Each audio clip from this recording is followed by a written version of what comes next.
Let's review AEW Dynamite next on the Squared Circle Psychobabble. My name is Michael Valenti. Joining me is Ralph Valenti. Ralph, let's talk about Cody Rhodes to start off our show. He cuts a promo, brings up the fact that fans are booing him, and brings up the fact that he could just simply be the EVP and use his power to take the AEW championship, and he could have done the pedigree. He could have won against Malachi Black, but he didn't. People could cheer, people could boo, but he wants you to cheer for him. He's not going to turn heel. So, is Cody Rhodes a heel? Is this a heel turn in the making? Or is he a delusional babyface? We're getting there. He's going to turn heel. To me, it's only a matter of time. I don't foresee him trying to pursue this very much longer. I mean, some people are certainly still cheering him. I would imagine a good majority of the fans are not. I don't know. That promo last night, it seemed like fans were actually cheering for him when he was starting to, rile them up at first, and the fact that he brings up, I have a wife that's way too good looking for me. I have a brother who's a Hall of Fame caliber. I'm not as good as him. And the legacy that Dusty has, I'll come nowhere close to, and stuff like that. Like, he was making it look like, guys, I'm not a bad guy. I'm not trying to be what I could be, but instead you guys are hating me for whatever reason. I don't know. It seemed like. Yeah. I mean, and really the reason is just people generally think that he is comparable to Triple H and the narrative that Triple H has around him, and that he doesn't put guys over, which, I guess depending on what side of the argument you want to be on, you can probably side with either of those. So, I think last night, what to me was a good indication that eventually I think he's going to turn heel. I think that's the way that this story is going to end up playing out, that Malachi Black is going to be the one that's going to push him to embrace the more dark side to him, or just kind of the more evil side to himself, the evil EVP, so to speak. I think that's the type of Cody we're going to get, especially because he actually kind of made mention to that. So I think that's what we're going to see in the I would imagine after Full Gear at some point. Now, before this segment, earlier in the night, there was a 1 minute backstage segment without Malachi Black that was short, sweet, and got to the point. It was really good. I loved it. And he was just like, it didn't matter if I lost. I did what I was meant to do, and that was to get the crowd to hate you. So obviously that plants a seed in eventually getting Cody Rhodes to turn heel and whatnot, if that's where he wants to go. But part of me still thinks, like, as much as we want the heel turn, as much as we want, a darker side of Cody Rhodes, maybe not this Hollywood-esque and Rhodes to the top, go big show Cody Rhodes that we see, I think he just does not want to turn heel, and he'll do whatever it can to get the fans back on his side without actually having to turn heel, but still have a good story to get behind him. So he's no longer Triple H. He's now John Cena. There'll be no heel turns. Yeah. At least with Cena, I mean, you got a good, I would say, like 50-50 before he left. I mean, obviously when he came back, he was pretty well embraced, but a good 50-50 split between fans who were booing him and cheering him, and that makes for a good dynamic in matches. I would think right now 70% of the people in the crowd are booing him. Yeah. Especially when he's going against somebody like Malachi Black, who is the heel that people love to root for. It's a tough spot for Cody. And I think that he's a natural heel. I think he's really good as a babyface. I really don't think that he's given as much credit as he deserves, because I do think he is very good. I think he's very good on the mic. I think he's very good in the ring. And it's just unfortunate that people have kind of turned on him. But if there's one thing we've seen out of this, it's that, as much as the AEW fan base is loyal to the product and loyal to the wrestlers, they can turn on wrestlers just as easily as WWE fans can turn on wrestlers, because, by my account here, the worst thing that Cody did was not put over like Anthony Ogogo. And it's like, okay, Sean really, Spears too, but those two, yeah, but what are they going to do? They're not at Cody's level. Just honestly speaking. So did he really need to put them over? Probably not. No. It would have, at least it would have helped the Go-Go because he was the younger uprising star, but he hasn't been seen since. And I've heard that he's injured. So that could have gone into why he didn't win that match. Sean Spears, we know, he's the fall guy in the Pinnacle. He hasn't really done much in ring. So that one, we kind of understand why Cody went over in that one. But, I think in other cases, he did put over MJF. So, and he put over Jericho. Not that Jericho needs a win, but obviously preventing him from winning the AEW championship. So you just got to, it all depends on how you look at it. But, not only that, but even when he was doing the open challenge, I mean, you go back to his matches with Darby Allin before Darby Allin was crazy over. It was really Cody who was allowing Darby to take him to the limit, matches like that, giving guys opportunities like Warhorse, who, he's an independent guy. He didn't necessarily belong on Dynamite at that time. You look at Eddie Kingston. So it's not like Cody is just going over everybody. Guys have gone and had matches with Cody, and whether they lose or whether they win, they still look good in the match. Right. Brody Lee, obviously the way that Brody Lee went over him. So for as many guys as Cody didn't put over, so to speak, he's certainly given guys opportunities as well. Right. So if the heel turn happens, it looks like they're setting up a tag team match between Malachi Black and Andrade Idolo against Cody and Pac. Yep. Does he turn on Pac at Full Gear, and that's where we get the heel turn? Certainly could be. And you know what? That would be an interesting match because I don't think we've seen those guys work together since AEW started. Pac really hasn't been in like a major feud. Yes, he's doing this thing with Andrade right now, but I wouldn't really consider Andrade like one of the top guys in AEW right now. Mm-hmm. Cody's Cody. Cody's name is pretty well known, obviously, to the fan base. So Pac having a feud against somebody like that has a little more recognition, and somebody that's more of a major player would be good for both of them, I think. Unless Pac turns on Cody, because he is a bastard after all, and he kind of has a heelish tone to him. And right now, he's not really doing anything with the Lucha Brothers, even though the Death Triangle technically never split up. But then you could tie in Pac and Andrade in that storyline too, where maybe Andrade takes the Lucha Brothers and go down that road, whatever the case may be. But it's going to be interesting to see in the next few weeks, the next few months, what happens with Cody Rhodes. But another interesting story that we're getting in AEW is CM Punk, and he opens up AEW Dynamite. His first match on AEW Dynamite is against Bobby Fish. I thought this was a very good match. I love how Bobby Fish was going after the knee, which led to obviously being the knee that CM Punk uses for the go to sleep. Very good reversal on the go to sleep later on in this match before CM Punk finally hits it. But he's so beat up. He's so winded. He's still trying to get his legs from under him, being out of wrestling 7 years, and crawls to Bobby Fish and gets the 3 count just before Bobby Fish kicks out there. Do you think that's a good move with Bobby Fish kicking out right at 3 1/4? I don't have a problem with it, especially because what happened right before that pinfall, right? So he was working CM Punk's leg pretty much the whole match. That was the most significant thing. That was the thing that he was trying to work on, and they were trying to establish that. So it's not like that didn't play a part in the outcome, right? Because as soon as he hit the GTS, you saw CM Punk fall back, and he was kind of laying on the mat for a good 5 or 10 seconds before he eventually rolled over, crawled to him, and then pinned him. So, it's not like it was he hit the GTS and then pinned him right away. It was the knee or the leg kind of played into the outcome. So I didn't have a problem with it. No, I didn't either. And I think this is a good storyline because even CM Punk's face at the end of the match or after the match really tells the story of where CM Punk is going. And that is, I've been out of wrestling for 7 years, and I think it's starting to wear off on me. Like, even though Bobby Fish has been wrestling throughout the time I've been gone, I should have beaten him much easier than I did.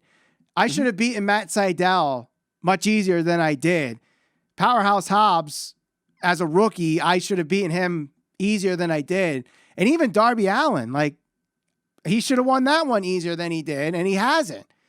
So to be the best in the world, you should have beaten those guys, I would think, easily, and he's not doing it. So now he might be starting to get a little bit of doubt and have to prove himself, but how do you do that? Right. Unless you have matches with tougher guys, and if he's having trouble with these guys, how's he going to beat the tougher guys, the Omegas, the Danielsons, the Hangmans of the world? Right.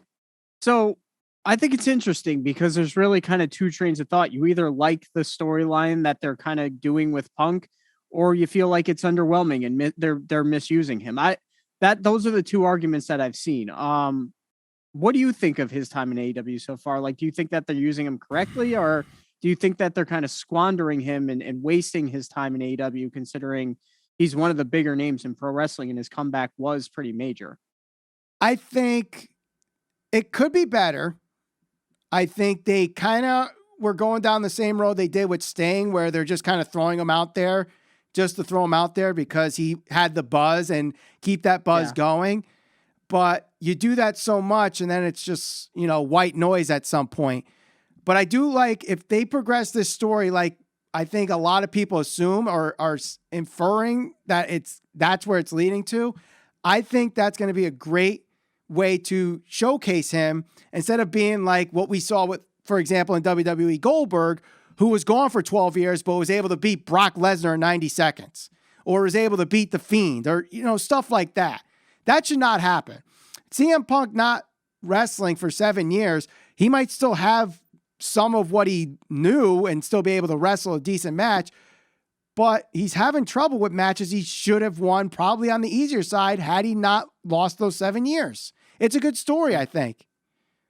Yeah, I think at the end of the day, I can understand both sides of it. I get why some people are kind of underwhelmed by the matches. Well, not even the matches, because his matches have been good, but just some of the guys that he's gone in there against. But I also see the other side of it, because if you do compare it to like WWE, for example, you take a guy like Brock Lesnar. Everybody was so critical of the fact that Brock was this big part-timer who he wrestles 2 or 3 times and then he's gone for months on end, and then he comes back. But when that happens, or that the reason that happens is essentially because he's an attraction, because he's a big star, and because he has this ability to draw and all those types of things. And with Punk, some people are critical because he is facing guys that just, obviously aren't bigger stars. Right. But, at the end of the day, I think that we're going to have to wait to see how this plays out before we can really say that his comeback has been a flop. I don't think it has, but I think his matches have been good. No. It hasn't been a flop. He's had very decent matches. I just think sometimes they just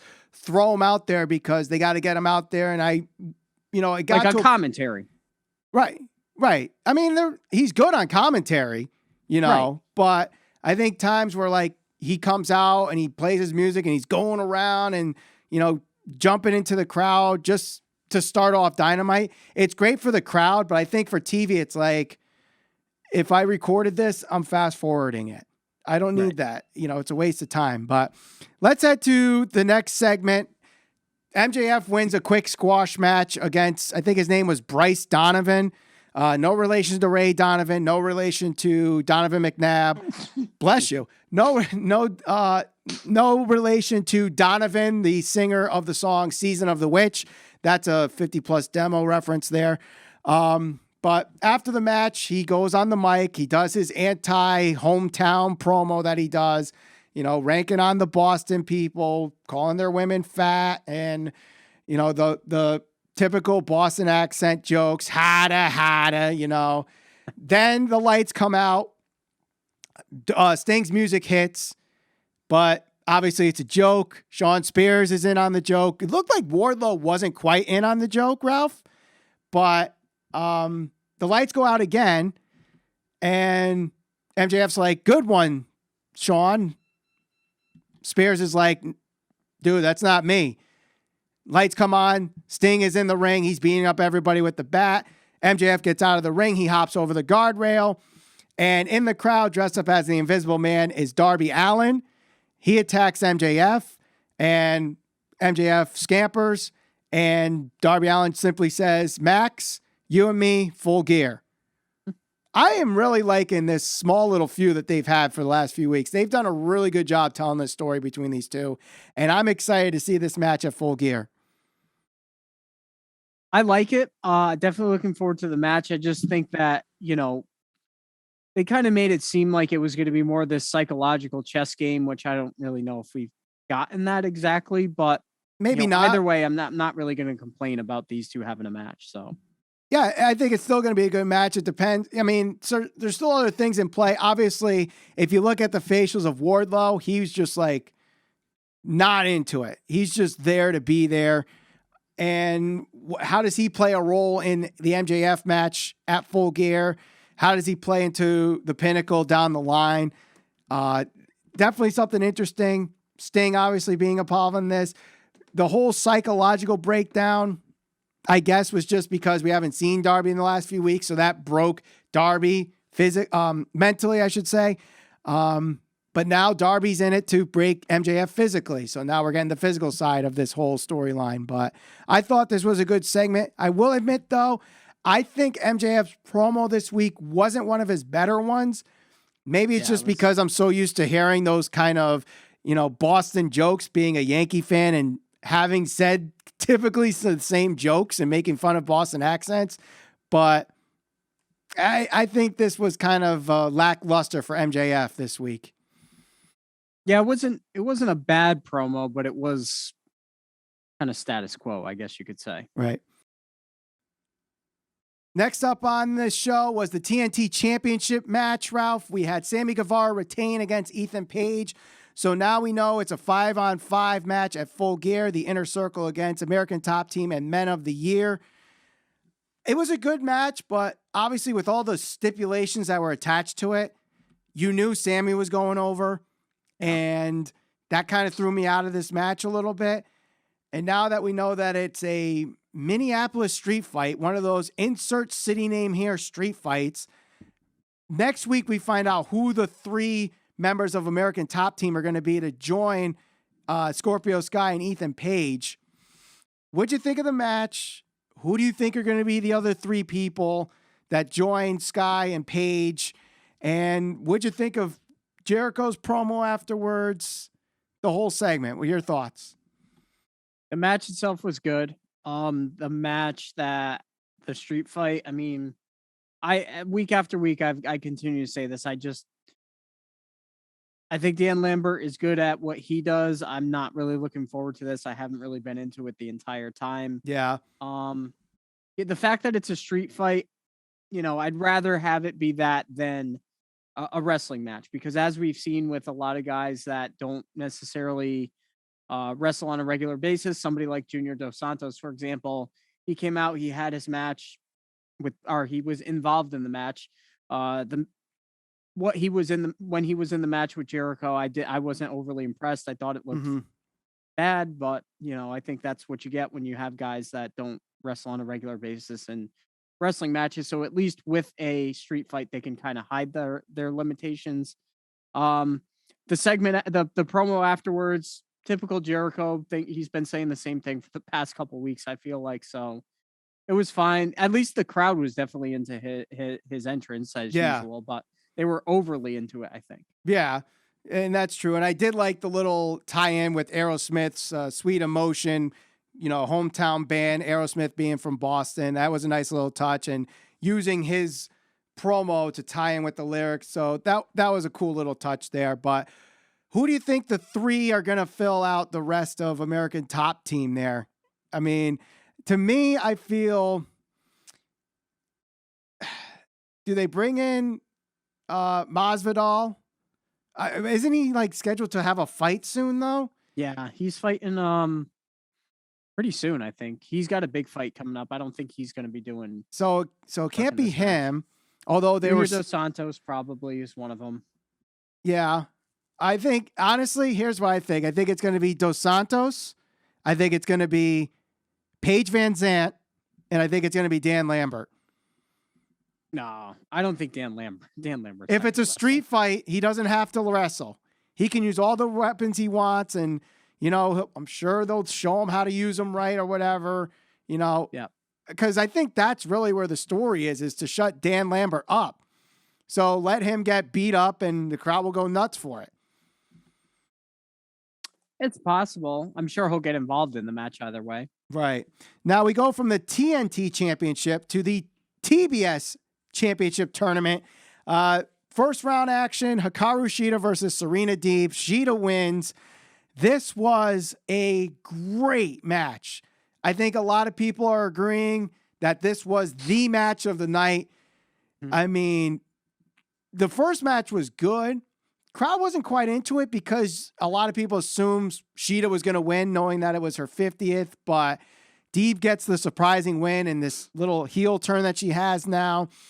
Shida comes out with the broken trophy, and this match was just good. They had such great chemistry.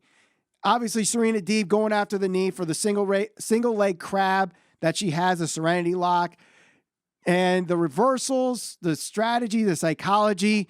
And Ralph, I know being a Bret Hart fan, you must have loved this match because of all the tie-ins to Bret Hart that Serena Deeb had, from her outfit to the figure four leg lock in the turnbuckle position to even the Davey Boy Smith SummerSlam 92 finish. Yeah, no, I thought this match was really good. It was definitely, in my opinion, the match of the night. I was pleasantly surprised with it. Actually, I shouldn't even say I was surprised because I thought their first match was good. The crowd just wasn't into it the first time. This time around, they definitely were into it. So yeah, I mean, with every near fall, the crowd popped, and obviously they got the "This is awesome" chant. You had the "Holy Shida" sign in the crowd in Boston last night. So I thought that was really good. And obviously after the match where Shida gets the surprise victory, Serena Deeb attacks Shida, injures that knee even more. So she's going to be injured leading into her match against Nyla Rose in the next round of the TBS tournament. So makes you believe this is setting up a third match. And even I think your cat is excited for this one because he wants to chime in, doesn't he? Yeah, this must have been his favorite match of the night too. So, yeah, this tournament, well, I guess he's going to make a guest appearance here. So, the tournament definitely interesting. I wonder what's going to happen with Shida if they're going to try to say, go off with like what was it, a knee injury that she supposedly. All right, so we'll see if somehow she ends up not competing or. I guess he's saying it's time to move on here. Hold on. There we go. We're live, pal. Live to tape, but still live, pal. So yeah, it was a very good match. Who's her next match? Nyla Rose? Nyla Rose, yeah. I could do without Nyla Rose. How many times are we going to see it? It's just, I don't buy into her matches I don't buy into her gimmick anymore. Right. And I think looking at the brackets, it seems like because we never got a one-on-one between Nyla and Jade Cargill, it seems like that's going to be the final. And while I think Cargill should be going after Britt Baker, not the TBS championship, because not for nothing, Jade Cargill won a triple threat match, became number one contender, then didn't have another match since and got jumped by Ty Conti just so that Ty Conti could lose to Britt Baker. I mean, we've been going all off on these rankings basically since they started, and they make no sense. At one point, the undefeated guy goes after the AEW championship. Okay. But then here's an undefeated person who pinned the number one ranked wrestler, became the number one ranked wrestler, and then just got jumped for no reason. I don't get it. I'm all for rankings if they're going to be meaningful. And, there certainly have been occasions where they've had them be meaningful. The problem I have is they're inconsistent. They're inconsistent and they conveniently find ways to work around it. Like, okay, they have a tournament. All right. So are you having a tournament because you want to have a tournament, or are you having tournaments because you have to work around the ranking system? And not only that, but I mean, we've talked about it before. What's more impressive? One win over a guy like, let's say, John Moxley, or 4 wins over no names on Dark or Elevation? Exactly. So. Right.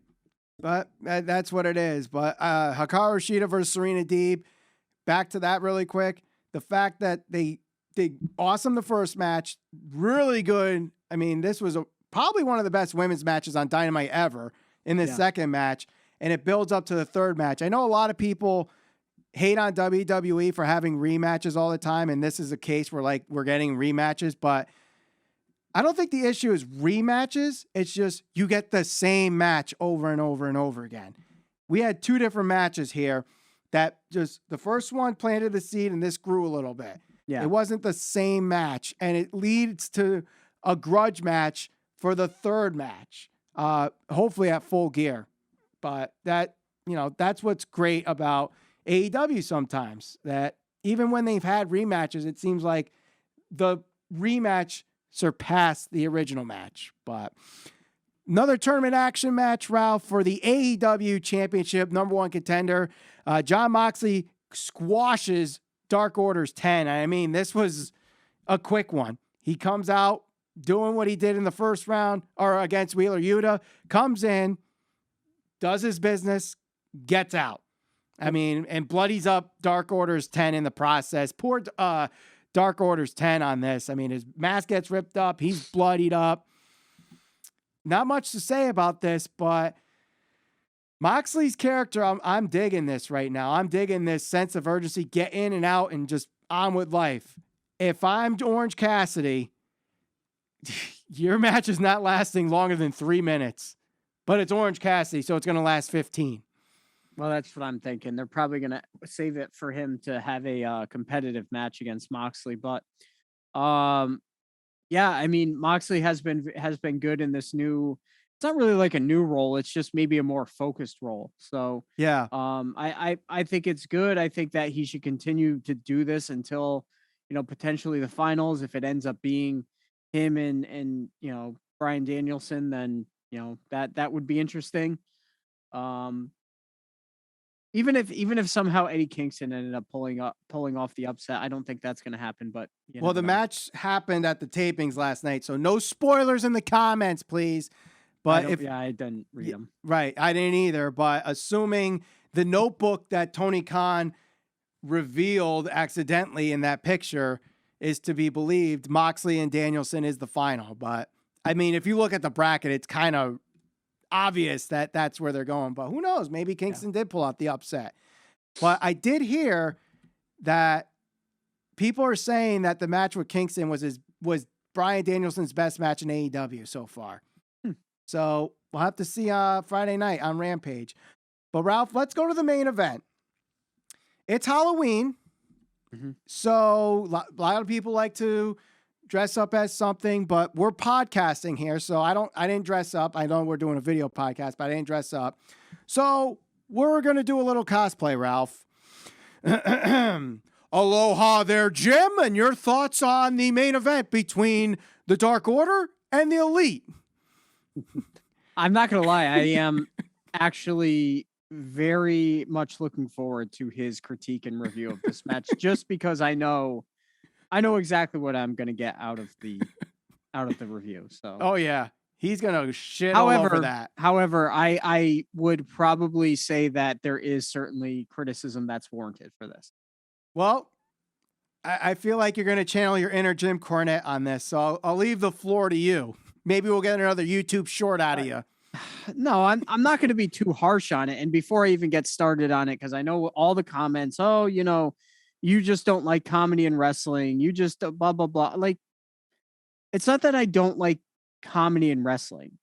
I don't think comedy should be inserted in the main event of Dynamite that essentially is surrounding what's supposed to be the biggest feud in Dynamite right now, especially considering Hangman Page just had like the promo of his career.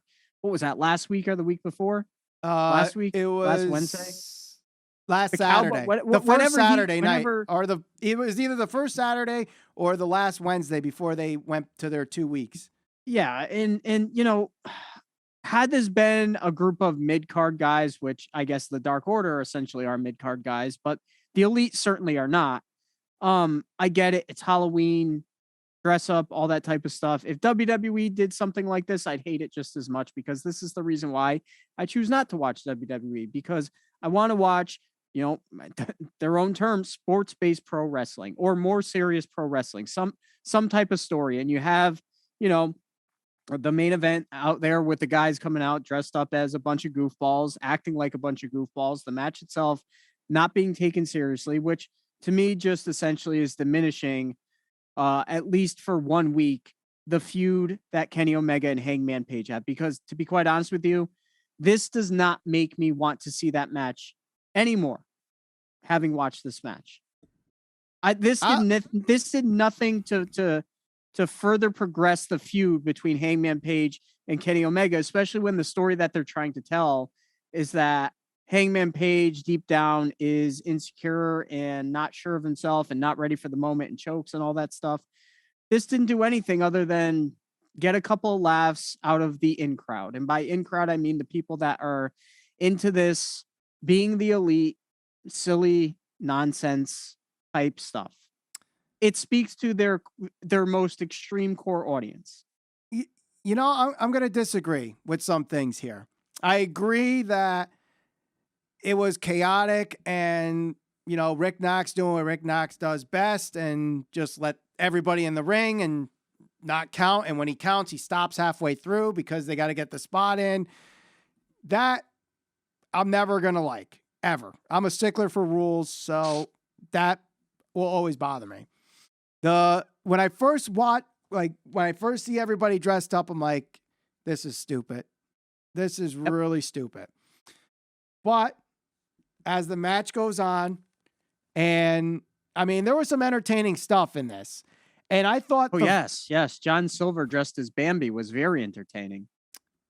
Once you get past this part, the finish actually progressed the storyline, Ralph. So I will disagree with you saying it doesn't progress anything, because it really does. Because really part of the story is Hangman Page left the Elite and he's trying to get back at them. So because he basically felt like he got deserted by the Elite. So now he comes out as the Stay Puft Marshmallow Man, where everyone thought it was Brandon Cutler, which, by the way, Colt Cabana's costume as Brandon Cutler, top notch, 100% awesome. I thought that was really good storytelling. Obviously, Matt Jackson being the one that got first attacked was really good there too. So it did progress storylines. And now you think they sold any more pay-per-views? Probably not. But the thing is with AEW pay-per-views, I think they're sold already without having the main event set. Like, we already know it's Hangman versus Omega. And, okay. I think the people that are going to buy All Out are going to buy All Out. And those that are on the fence, I think, are going to see, Hangman Page could win this belt from Omega, and they might buy it. It depends. Christmas is coming, so maybe they keep the $50 to buy a present for their significant other or their kids or their mom or their dad or whatever. But I don't think this improved their pay-per-view buy, but I also don't think it hurt their pay-per-view buy rate either.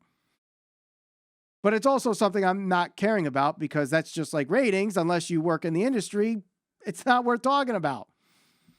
Oh, but at the end of the day, you do want AEW to be successful, and their main goal should be trying to attract as many people to their product as possible. Right. And, if you're just somebody who's flipping through the channels and you see a bunch of guys dressed up as Ghostbusters and one freaking goofball dressed up as a big baby outside the ring. Not a baby, a baby. Get it right. Whatever. It was a baby. Whatever. It's just, I don't know what that does for your product to begin with. So that's first of all. Second of all, like I said, to me, as somebody who wants to see this company be successful, when I compare, it's almost like you're watching two different shows, like two different wrestling promotions, because you compare like Bryan Danielson's debut, Adam Cole's debut on the last pay-per-view, and you compare it to something like this, and you're like, is this the same show? Like, the tone of it is just completely different. And but it's a variety. Not every match has to be serious all the time. There needs to be variety, and I think this episode gave you variety. And there's nothing wrong with that. That's fine. I'm simply saying, I'm fine with the comedy. I'm fine with everything they did.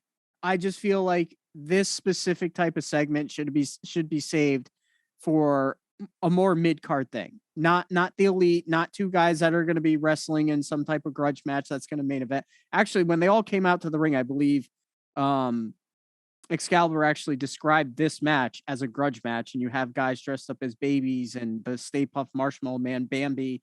I don't know. I don't know how. I mean, when you think back to grudge matches in pro wrestling history, Bret Hart, Steve Austin, I don't know, Hogan, Andre, like to think that any of those guys in any of those matches would be dressed up as Bambi and the Stay Puft Marshmallow Man might send the wrong message to the viewer. But this is that's totally understandable. But what if, and this is a highly possible situation, what if the characters that the Elite are portraying they're so damn good at what they do that they can get away with this shit.